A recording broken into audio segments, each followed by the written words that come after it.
Coding decoding को हम लोग हिंदी में कूट लेखन या कूट व्याख्यान बोलते हैं, ठीक है। कोडिंग डिकोडिंग होता क्या है? सबसे पहले कोडिंग मीन्स हम लोग जैसे कोई भी संकेत देते हैं किसी को भी, ठीक है, तो उस संकेत को हम लोग जब डिकोड करते हैं, जैसे हम अगर आपको कोई संकेत दे रहे हैं तो आप उस संकेत को कैसे समझिएगा, तो वो उस समझने तक के प्रोसेस को कोडिंग डिकोडिंग कहते हैं, कूट लेखन और कूट व्याख्या। समझ में आया क्या होता है कोडिंग डिकोडिंग? ठीक है। इसके लिए हम लोग को सबसे पहले क्या करना रहता है, जैसे हमें एक कोड दिया जाता है, सपोज कि कोई भी कोड मैं लिख दे रही हूं, ये एक कोड मैं लिख दी, ठीक है। अब इस कोड को आपको डिकोड करना रहता है। समझ में आया क्या बोली मैं? ये आपको एक संकेत दिया जा रहा है। आपका हिंदी है या इंग्लिश मीडियम में कंफर्टेबल है ना? एक कोड दिया जा रहा है, उस कोड को डिकोड करना है, ठीक है। अब आपको ये फाइंड करना रहता है, खोजना रहता है कि इसमें ऐसा क्या संकेत मुझे दिया जा रहा है, ठीक है। इसी ढूंढने तक के प्रोसेस को हम कोडिंग डिकोडिंग बोलते हैं, ठीक है। तो जब हम लोग ये चैप्टर पढ़ेंगे तो कुछ इस चैप्टर के ट्रिक्स हैं, या ये कह सकते हैं कि जो आपको क्वेश्चंस बनाने में हेल्प करेंगे, ठीक है। तो उस चीज को हम लोग पहले देख लेते हैं, उसके बाद हम लोग चैप्टर के क्वेश्चंस पे आएंगे।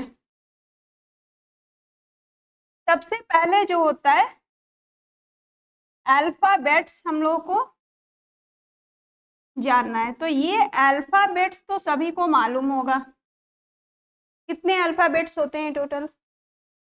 26 होते हैं, ठीक है। इन 26 अल्फाबेट्स के नंबरिंग याद रखना है, ठीक है। नंबरिंग याद रखना है किस अल्फाबेट का, जैसे सपोज ए है तो ए का एक पर्टिकुलर एक नंबर होता है, ठीक है। जैसे ए का नंबर 1 होता है, तो ये इस तरह से आपको पूरा A to Z ये नंबर याद रखना होगा कि किस अल्फाबेट का क्या नंबर है। सपोज मैं कोई एक अल्फाबेट उठा लूं आई, तो आई का आप क्या नंबर इस तरह से काउंट करेंगे फिंगर पे? नहीं, उसका आपको नंबर याद रखना है कि आई का नंबर 9 होता है, ये मुझे मालूम है, ठीक है। तो ये पूरा लर्न रखना है, आपको याद रखना है। दूसरा चीज क्या होता है, इस अल्फाबेट्स का अपोजिट अल्फाबेट, जैसे सपोज ए मैं लिख रही हूं, ए का अपोजिट अल्फाबेट क्या होगा? ए का उल्टा में कौन रहेगा? जेड रहेगा। तो ये इस तरह का अपोजिट आपको याद रखना पड़ेगा। समझ में आया? ये दोनों याद रखने का एक ट्रिक होता है जो मैं बता दे रही हूं।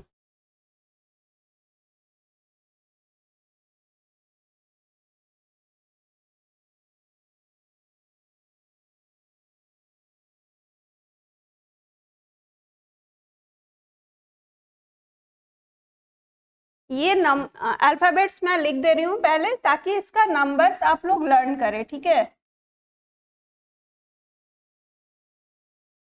ये कुछ रहता नहीं है, डायरेक्ट बस सिंपल, जैसे ABCDEF है तो इसका 1 2 3 4 5 6 इस तरह से नंबर लिखते जाएंगे। कंप्लीट कीजिए इसको आप लोग भी। ये अल्फाबेट्स का नंबरिंग है, ठीक है। इसके बाद हम लोग अपोजिट अल्फाबेट्स याद करेंगे। अपोजिट अल्फाबेट्स को याद करने के लिए इससे पहले एक चीज और देखते हैं। जैसे सपोज ये नंबरिंग आपको मैंने सीधा सीधा ये तो लिख दिया, ठीक है।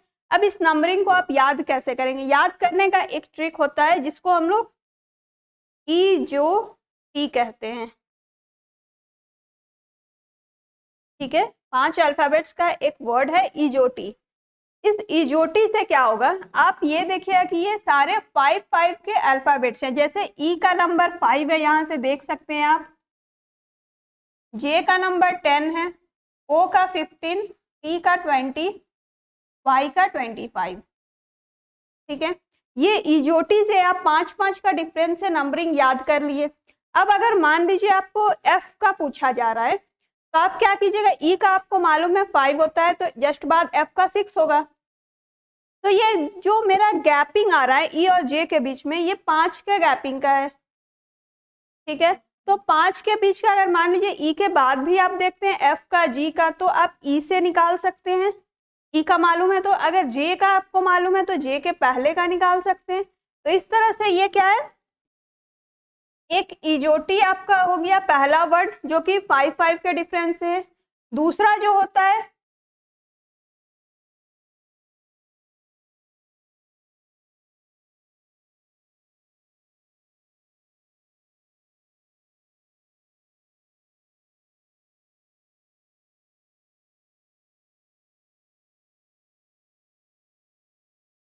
दूसरा एक वर्ड होता है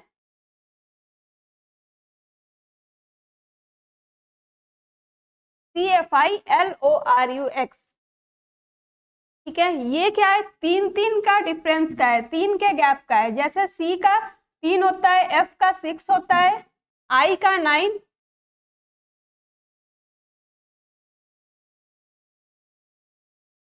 ये आपका 3 के गैपिंग का नंबर है, ठीक है। ये दूसरा वर्ड आपका हो गया CFILORUX। इसी तरह से आप अपने सुविधा के अनुसार कोई एक नया वर्ड भी बना सकते हैं जिससे आप याद करें। जैसे सपोज ये मैंने नंबरिंग लिखा हुआ है, ठीक है। अब आपको ये इजोटी से नहीं देखना है, आपको CFILORUX से भी नहीं देखना है, ठीक है। आप अपने अकॉर्डिंग देखेंगे कि मुझे इतने इतने की गैपिंग का एक नंबर चाहिए। आप 4 के गैपिंग का सपोज एक नंबर ले रहे हैं, ठीक है। तो 4 का सारा ले लेंगे, जैसे DHLPTX,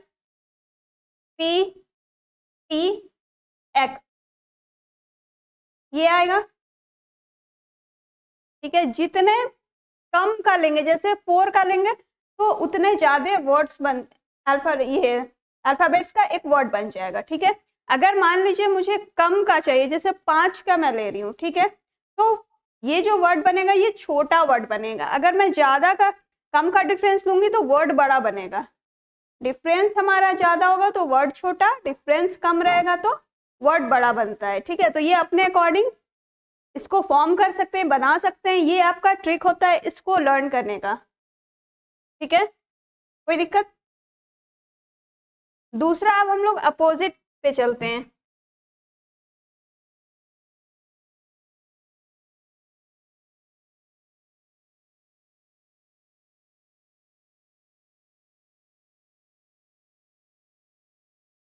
अपोजिट कैसे याद करेंगे? अपोजिट याद करने का जो तरीका होता है ये सिंपल है, कोई एक वर्ड से याद कर सकते हैं। जैसे हम लोग क्या बोलते हैं, A to Z बोलते हैं, तो A का अपोजिट Z हो गया। इसी तरह से B का देखा जाए तो B फॉर बॉय, तो B का अपोजिट Y। इस तरह से कोई भी आप वर्ड अपने अनुसार बना सकते हैं जिससे आपको अपोजिट याद रहे, ठीक है।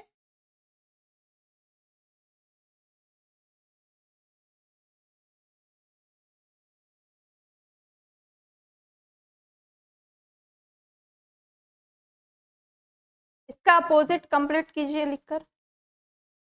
मैंने 4 लिखा, इसका अपोजिट ये मैंने इस साइड का लिख दिया, ABCDEFGH से M तक। इसका अपोजिट अल्फाबेट्स कौन होगा? हो गया। इससे आप कोई भी वर्ड बना लीजिएगा, जैसे MN है तो MN से मैन बना लेंगे। याद करने का तरीका, L से लव लिख लेंगे,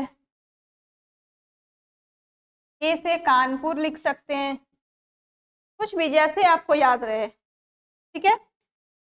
ये आपका हो गया अल्फाबेट्स अपोजिट। ये दोनों आपको एकदम लर्न होना चाहिए, तभी आप कोडिंग डिकोडिंग को आगे बना पाइएगा। चेंज करें। अब हम लोग आते हैं एक क्वेश्चन पे।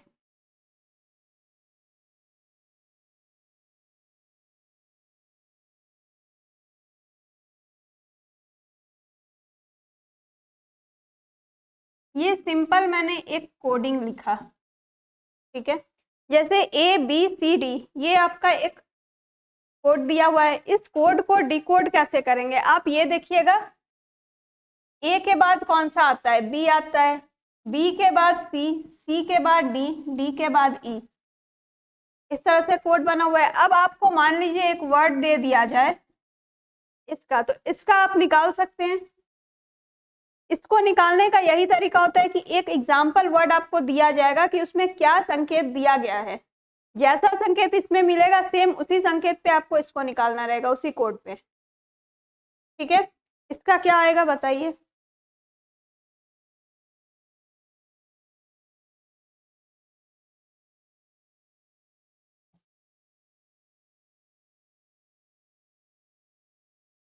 GHJK कैसे आया, जैसे इसमें हम लोग एक एक ऐड करते गए थे, एक एक जोड़ते गए, जैसे ए के बाद बी, बी के बाद सी, सी के बाद डी, डी के बाद ई, उसी तरह से इसमें एफ के बाद जी, जी के बाद एच, आई के बाद जे, जे के बाद के। ठीक है, एक और इसी तरह से क्वेश्चन रहता है, जैसे सपोज एक वर्ड लिखी मैं राम, ठीक है, इस वर्ड का आपको वैल्यू दिया हुआ रहेगा, वो वैल्यू कैसे निकलता है। तो आर का वैल्यू क्या होता है, जब मैं नंबरिंग आपको लिखवा रही थी तो उसमें आर का वैल्यू क्या लिखी है, आर कौन से नंबर पे है, 18, मीन्स आर का जो वैल्यू है वो 18 है। ए का क्या होता है 1, एम का 13, ये तीनों का वैल्यू मिला मुझे, इन तीनों के वैल्यू को जोड़ देंगे, कितना होगा,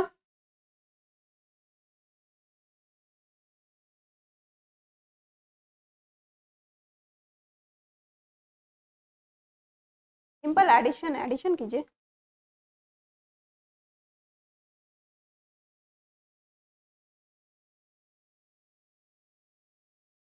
थर्टी टू,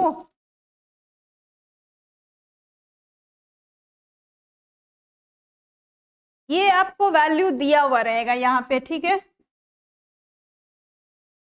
जैसे राम का वैल्यू है 32, राम का वैल्यू आपको 32 ये क्वेश्चन पे दिया हुआ रहेगा इतना। अब आपको करना क्या है, आपको एक दूसरा नया वर्ड दे दिया जाएगा। ठीक है,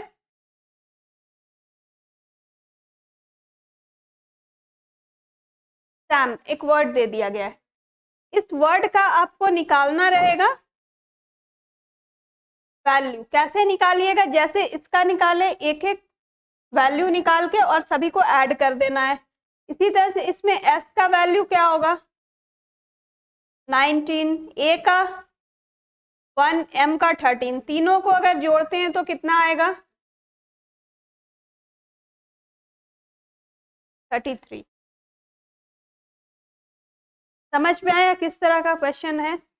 एक और रहता है इसी में, जैसे सपोज मैं एक वर्ड लिख रही हूं,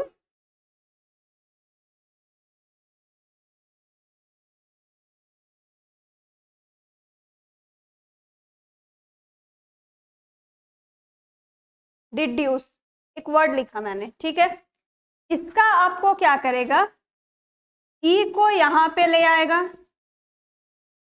डी को यहां, दो वर्ड का आपका एक बना,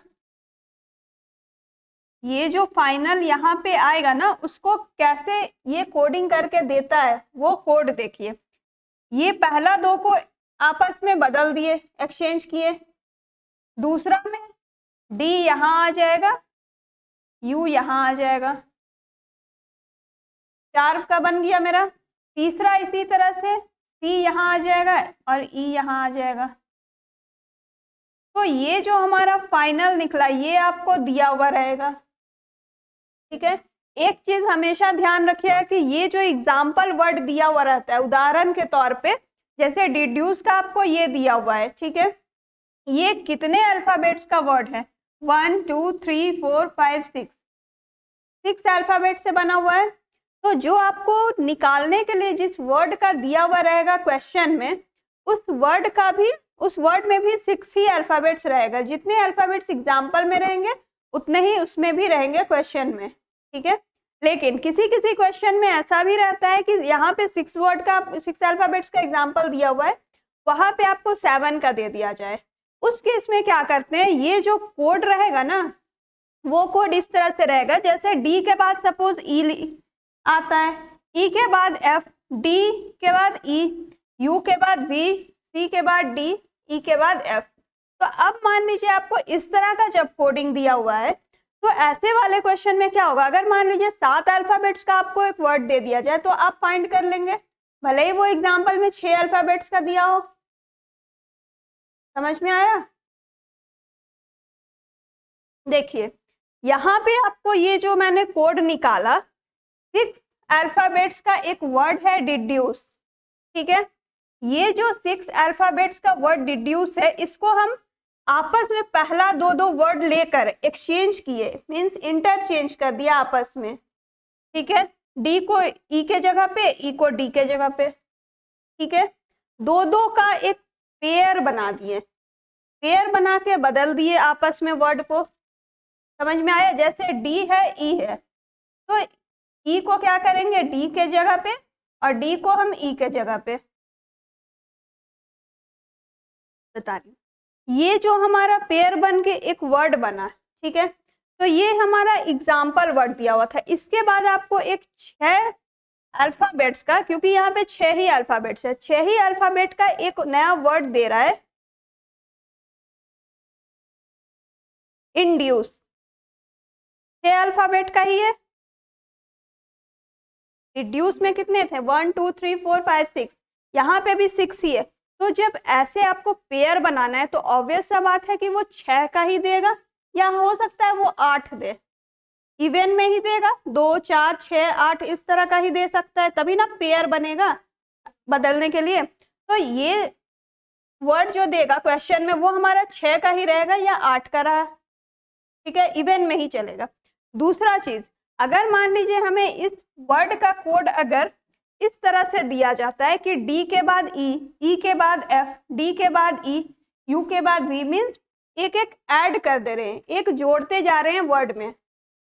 तो जब ऐसा कोड दिया जाए तो क्या फर्क पड़ता है हमें, एग्जाम्पल में 6 अल्फाबेट्स का वर्ड दिया है या 7 का दिया है, हमें क्वेश्चन में वो कितने भी अल्फाबेट्स का दे सकता है। हो सकता है वो 4 का ही दे दे, हो सकता है वो 7 का दे दे, 10 का दे दे, कुछ भी दे सकता है वर्ड, क्योंकि ये जो कोड दिया है ये तो कोई पेयर में बना के नहीं रहेगा ये कोड, ये तो एक इंडिविजुअल कोड बन रहा है ना सभी का। तो ऐसे जब कोड्स दिए जाएंगे तो आपको नया वर्ड जो देगा वो कितने भी अल्फाबेट्स का दे सकता है, लेकिन जो हमारा कोडिंग पेयर में रहेगा, मीन्स 2 के पेयर में रहता है, 2 का 3 का 4 का इस तरह का जो पेयर में रहेगा, तो उसका कोडिंग आपका उसके बाद जो क्वेश्चन देगा उसमें भी आपको उतने ही अल्फाबेट्स का वर्ड देगा। समझ में आया? क्लियर हुआ अच्छे से? कोई क्वेश्चन बोलिए।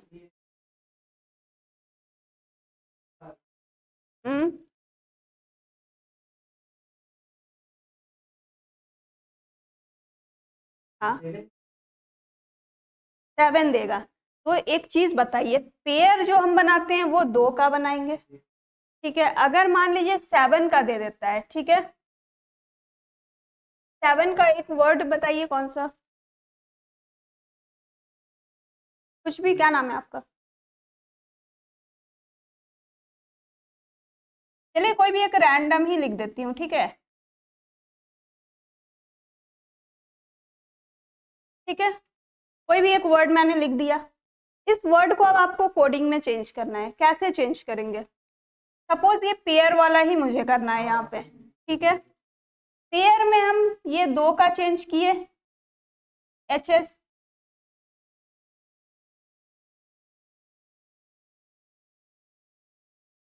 यहाँ पे देखिए एक चीज आप गौर कीजिएगा, हम 2 का पेयर में नहीं कर सकते, ठीक है। ये हाँ ठीक है, देखिए इसको, जैसे एक वर्ड ले रहे हैं,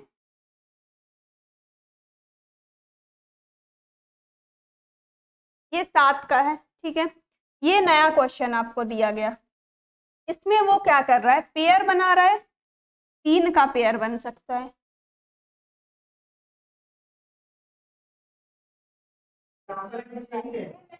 अच्छा, एग्जाम्पल में 6 ही रहेगा। देखिए देखिए, जब ऐसा आपको दो दो का पेयर में जो बन रहा था ना वर्ड, एग्जाम्पल में 6 दिया, क्वेश्चन में 7 नहीं देगा, नहीं देगा। क्यों नहीं देगा? देखिए, क्योंकि ये जो आप पेयर बना रहे हैं, मान लीजिए आप दो दो का तो बना लिए, एक बच गया तो इसका क्या कीजिएगा? इसका तो आपको कोई संकेत ही नहीं दिया है क्वेश्चन में, तो फिर ये तो क्वेश्चन ही गलत हो गया।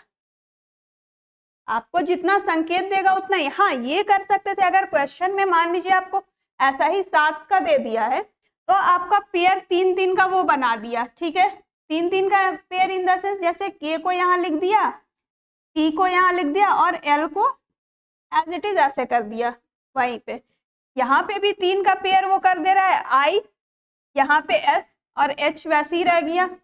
अब ये जो जे बचता है वो उसको सेम वैसे ही उतार देगा, या हो सकता है कि इसके एक बाद का लिख दे या इसके एक पहले का लिख दे, ठीक है, बीच में। ऐसा भी हो सकता है कि वो जो कोड देगा आपको एग्जाम्पल में, वो कुछ भी चेंज कर दे, पहला 3-3 का बना देगा और लास्ट में 1 का, इस तरह से वो कर देगा, ठीक है।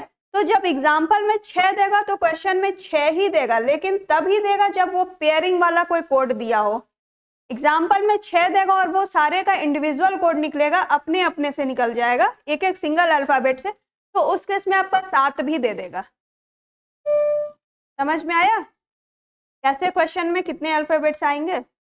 कोई डाउट?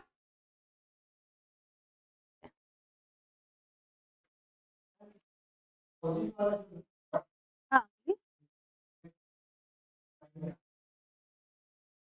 अपोजिट वाला ना, बोलिए। हाँ,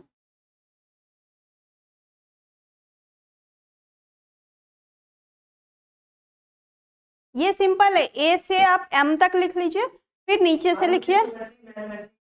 हाँ, सेम आएगा आपका। देखिए, NOPQRSTUVWXYZ।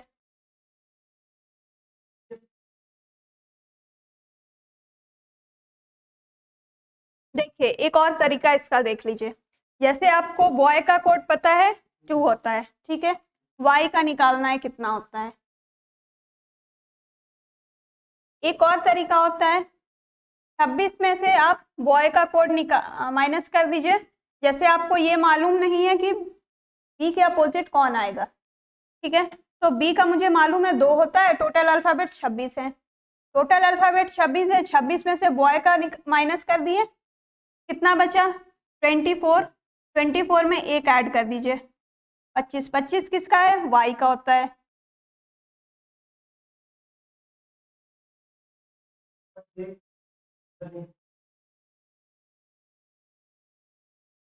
नहीं, इसको याद करने का, देखिए इसको याद करने का, देखिए आप सिंपल देखिए, कुछ भी एक वर्ड बना दीजिए, जैसे ई से इवन होता है तो ई वी का कोड आ गया, एफ से फुल लिख लीजिए, कुछ भी, जी से गोट लिख लीजिए, जी टी, ऐसे याद कर लीजिए, ए टू जेड बॉय, ऐसे ऐसे करके याद कीजिएगा, सारे का निकल जाएगा।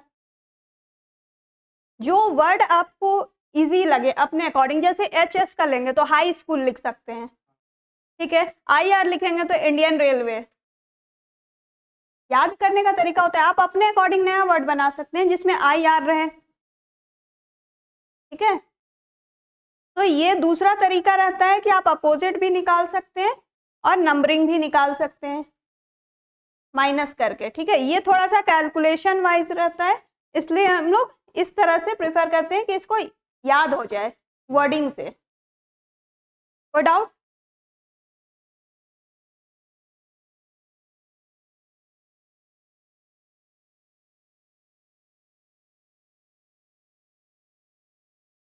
किसी कोड भाषा में ल्यूट को म्यूट लिखा जाता है, तो उसी कोड भाषा में पेट को क्या लिखा जाएगा? ल्यूट का कोड आपको यहाँ पे दिया हुआ है, ल्यूट का कोड म्यूट होता है, इसका आप फाइंड कीजिए कि ल्यूट में कौन सा कोड लगा के ये म्यूट आया है। LUTE में क्या लगाएं कि MUTE आया, इसका जब आप फाइंड कर लीजिएगा तो सेम इसी ट्रिक पे आपको फेट का भी निकल जाएगा।